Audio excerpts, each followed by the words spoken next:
Perintah Kaisar Naga. Jangan lupa like, komen, dan subscribe RD1 Channel. Bab 3368, sangat teliti. Dev berjalan tidak jauh dan menemukan jejak warna hijau di antara tulang putihnya. Dev tahu bahwa warna hijau ini pasti sebuah harta karun. Itu seharusnya adalah benda yang dibawa oleh makhluk abadi atau iblis tertentu ketika dia mati. Tapi saat Dev hendak membungkuk untuk mengambil benda hijau itu, hembusan angin tiba-tiba menerpa dia. "Nak, jika kamu menemukan sesuatu yang bagus, segera berikan padaku, jika tidak jangan salahkan aku karena bersikap kasar padamu." Seorang pembudidaya iblis dengan wajah bulat, memegang senjata seperti pisau boning, berteriak tajam ke arah Dev. Pembudidaya iblis ini berada di alam kesengsaraan tingkat ketiga. Melihat bahwa Dev baru saja melangkah ke alam kesengsaraan, pembudidaya iblis itu tampak percaya diri dan meminta Dev untuk menyerahkan harta karun itu. Dev hanya melirik ke arah pembudidaya iblis dan mengabaikannya sama sekali. Untuk pembudidaya iblis tingkat ketiga di alam kesengsaraan yang berani berteriak mengejarnya, dia hanya mencari kematian. Dev mengambil sentuhan hijau dan menemukan bahwa itu adalah cincin hijau. Dev menggunakan indera spiritualnya untuk menjelajahinya dan menemukan bahwa itu adalah cincin penyimpanan dengan ruang penyimpanan yang besar. Layak menjadi harta karun di medan perang antara dewa dan setan. Tetapi ketika Dev hendak menyimpan barang-barang itu, pembudidaya iblis itu menjadi cemas dan melambaikan senjata di tangannya ke arah Dev. "Wah, tidak bisakah kamu mendengarku? Aku memintamu untuk menyerahkan barang-barang itu." "Saya." Dev memperhatikan penggarap iblis itu menyerangnya dengan sedikit rasa jijik di sudut mulutnya. Dia kemudian meletakkan cincin itu, dan kemudian dia memiliki cambuk panjang di tangannya. Dia mengayunkannya dalam sekejap dan menuju ke arah penggarap iblis itu. Ini adalah cambuk iblis. Ketika cambuk itu dipukul, pembudidaya iblis itu tiba-tiba merasakan lautan kesadarannya menegang, dan seluruh dirinya berada dalam keadaan kesurupan. Cambuk iblis ini menyerang kesadaran spiritual penggarap iblis, sehingga penggarap iblis tidak mampu membela diri. Alasan mengapa Dev tidak menggunakan cambuk ajaib di Gunung Tianmo adalah karena benda ini dirancang khusus untuk menahan para pembudidaya iblis. Jika terungkap, saya yakin banyak pembudidaya iblis di Gunung Tianmo akan memandang Dev dengan iri. Ketika cambuk dijatuhkan, wajah kultivator iblis itu berubah drastis, dan dia terus mundur dengan linglung, matanya penuh ketakutan dan dia berkata, "Apa yang kamu lakukan?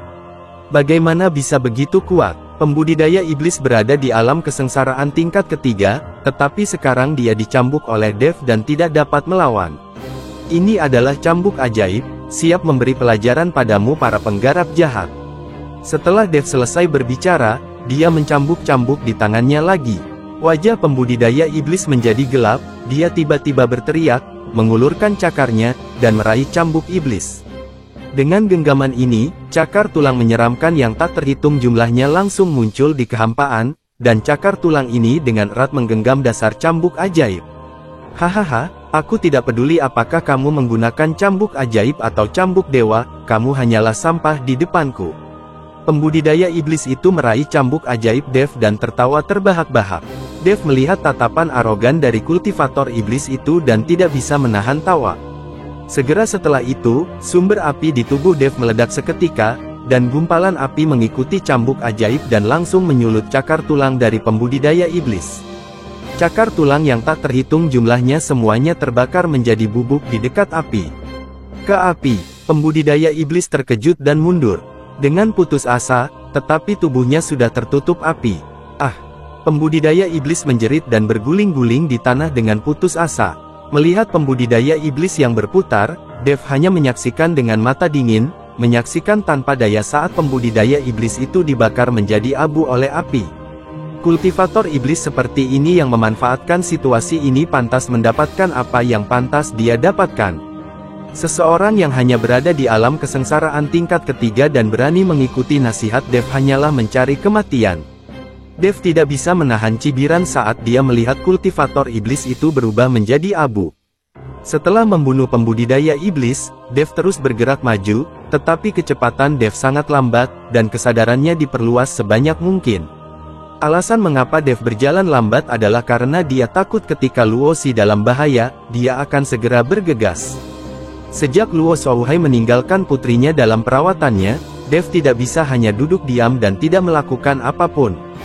Bab 3369, Pemusnahan Sekte Suanyin. Tidak lama setelah Dev dan yang lainnya dengan token VIP memasuki medan perang para dewa dan iblis, seseorang datang ke pintu Sekte Suanyin. Orang-orang yang datang tidak lain adalah Zuo Xuan, Tuan Muda dari Demon Ceiling Alliance, serta Penatua Chu dan 2 juru mudi. Penatua Fei dari Istana Tanpa Jiwa juga mengikuti Zuo Xuan. Zuo Xuan mengandalkan statusnya sebagai Tuan Muda dari Aliansi Penyegel Iblis, jadi dia sama sekali tidak meremehkan para penggarap iblis ini. Aliansi Penyegel Iblis mereka telah membangkitkan banyak pembudidaya iblis, mereka yang patuh akan dibangkitkan, dan mereka yang tidak patuh akan dibunuh. Jadi selama bertahun-tahun, Zuo Xuan telah mengembangkan kebiasaan meremehkan pembudidaya iblis. Setelah Zuo Xuan mengetahui bahwa seseorang dapat memasuki medan perang para dewa dan iblis terlebih dahulu, dia segera membawa seseorang untuk menemukannya. Dia juga ingin memasuki medan perang para dewa dan iblis terlebih dahulu. Melihat pembuat onar datang ke depan pintu, Master Sekte Kong memimpin orang-orang keluar, termasuk banyak kepala sekte iblis lainnya. Master Sekte Kong tidak mengenal Zuo Xuan, jadi dia menoleh dan bertanya, "Siapa kamu? Kamu membuat banyak keributan di depan pintu saya." Melihat Master Sekte Kong tidak mengenalinya, Zuo Xuan segera berkata dengan arogan, "Saya adalah Tuan Muda dari Aliansi Penyegel Iblis. Nama saya Zuo Xuan. Mengapa seseorang memasuki medan perang para dewa dan iblis terlebih dahulu? Saya juga ingin masuk terlebih dahulu." Nada suara Zuo Xuan seperti memberi perintah. Ketika banyak pembudidaya iblis mendengar bahwa Zuo Xuan berasal dari Aliansi Penyegel Iblis, mereka semua mengerutkan kening. Bagaimanapun, Aliansi Penyegel Iblis sangat terkenal dan kekuatannya menyebar hampir ke seluruh surga dan dunia manusia. Sekte Master Kong juga mengerutkan kening, dan kemudian berkata, "Guru Zuo, orang-orang yang masuk lebih awal berasal dari sekte dekat Gunung Tianmo kami.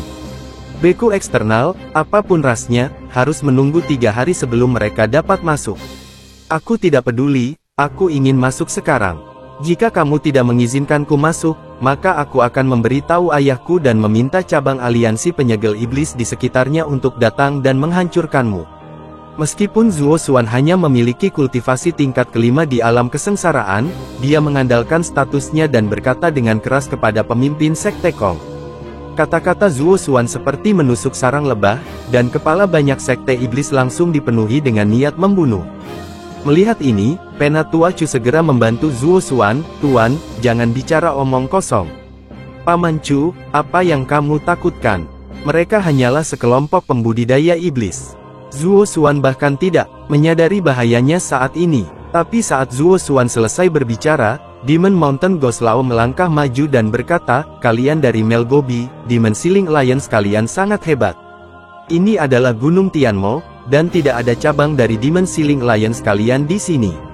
Percaya atau tidak, jika aku membunuhmu di sini, ayahmu bahkan tidak dapat menemukanku.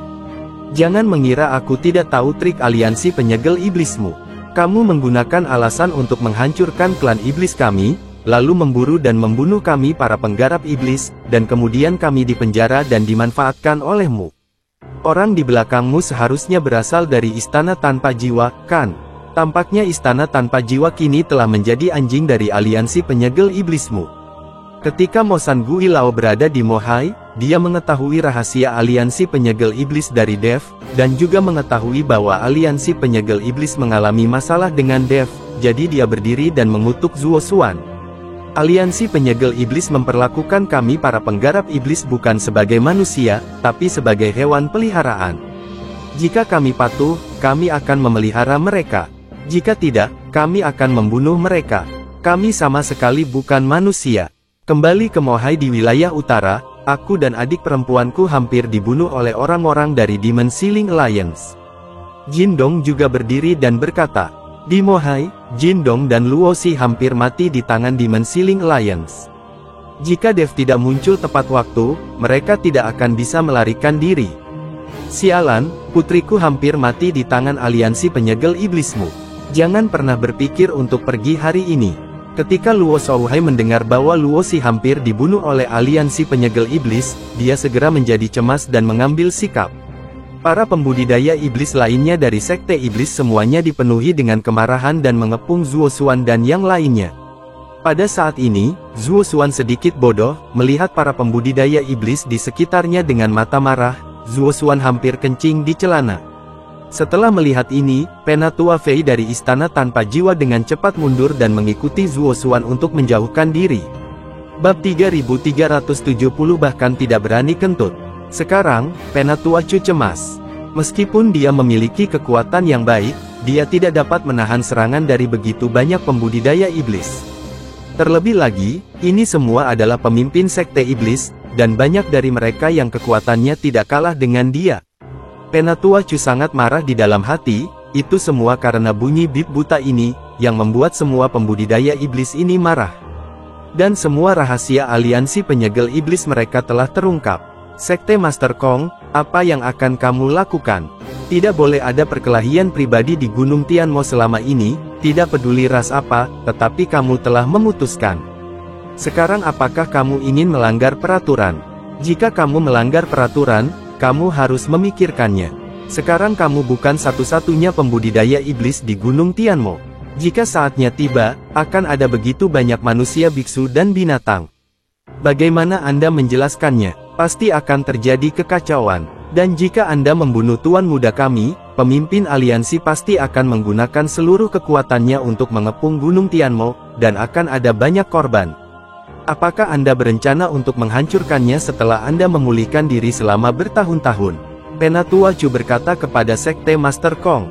Pada saat yang sama, kata-kata ini juga ditujukan untuk para penggarap iblis lainnya. Lagi pula, cukup baik bagi para penggarap iblis ini untuk menemukan tempat seperti Gunung Tianmo di mana mereka dapat memulihkan diri tanpa diganggu. Jika Zuo Xuan benar-benar terbunuh, Gunung Iblis, tanah suci para iblis, mungkin akan lenyap. Pemimpin Sekte Kong diam, dan para penggarap iblis lainnya juga diam. Setelah beberapa saat, Master Sekte Kong berkata, Anda harus segera meninggalkan Gunung Tianmo. Anda tidak diperbolehkan memasuki medan perang para dewa dan iblis di Gunung Tianmo. Oke, kami akan segera pergi. Setelah Penatua Chu selesai berbicara, dia menarik Zuo Xuan dan pergi. Ketika dia keluar dari Sekte Suanyin, dahi Penatua Chu sudah berlumuran keringat dingin, dan Zuo Xuan masih sedikit tidak yakin dan berkata, mengapa saya tidak bisa memasuki medan perang para dewa dan iblis? Saya masih ingin mengambil harta karun. Dan Dev itu, apakah kamu akan membiarkan dia pergi seperti ini? Penatua Chu melirik Zuo Xuan tanpa daya. Dia sangat takut sehingga dia baru saja mengompol dan tidak berani kentut. Sekarang dia meninggalkan Sekte Suanyin, dia mulai berteriak. Jika bukan karena serigala ekor besar yang kidal, mereka tidak akan menjadi seperti sekarang. Puan, Dev bisa saja mencegat dan membunuhnya ketika dia meninggalkan Gunung Tianmo. Dia tidak bisa tinggal di Gunung Tianmo selamanya. Saya bersedia tinggal di Sekte Suanyin, mengamati pergerakan Dev, dan melapor kepada Tuan Muda ketika saatnya tiba. Penatua Fei dengan cepat menyarankan saat ini. Ketika Zuo Xuan mendengar ini, dia segera mengangguk, oke, ayo kita lakukan seperti ini. Awasi Dev dan para pembudidaya iblis di Gunung Tianmo ini. Cepat atau lambat saya akan membawa orang untuk menghancurkan mereka. Penatua Fei pergi dengan gembira, tetapi dia tidak bisa pergi. Dia telah memakan pil racun Dev. Jika dia tidak dapat menemukan cara untuk mendetoksifikasi Dev, dia akan mati. Puan, ayo pergi. Penatua Chu membawa Zuo Xuan dan berjalan menuju bagian luar Gunung Tianmo. Di medan perang para dewa dan iblis, Dev memandangi rumput peri di depannya dan tercengang. Karena rumput peri ini sangat besar, lebih tinggi dari Dev, hampir menjadi pohon. Dan ada beberapa buah di atasnya. Energi spiritual mengalir pada buah-buahan itu dan buahnya sangat jernih, berkali-kali lebih kuat dari rumput peri di luar. Jika rumput peri ini digunakan untuk memurnikan ramuan, efeknya pasti 10 kali lipat, 100 kali lebih kuat. Dev mengulurkan tangannya untuk mengambil rumput peri, lalu tiba-tiba menggunakan kekuatan untuk mencabut rumput peri, lalu memasukkannya ke dalam ring penyimpanan.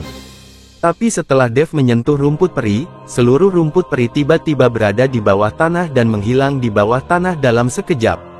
Dev tertegun dan melihat ke arah tanah. Dia tidak mengerti bagaimana rumput peri bisa hidup dan benar-benar bersembunyi di bawah tanah dengan sendirinya. Dev menggunakan kesadaran spiritualnya untuk menjelajah. Wajahnya berubah seketika, dan kemudian matanya terbakar amarah. Cambuk ajaib muncul di tangan Dev dan mencambuknya ke tanah. Bersambung.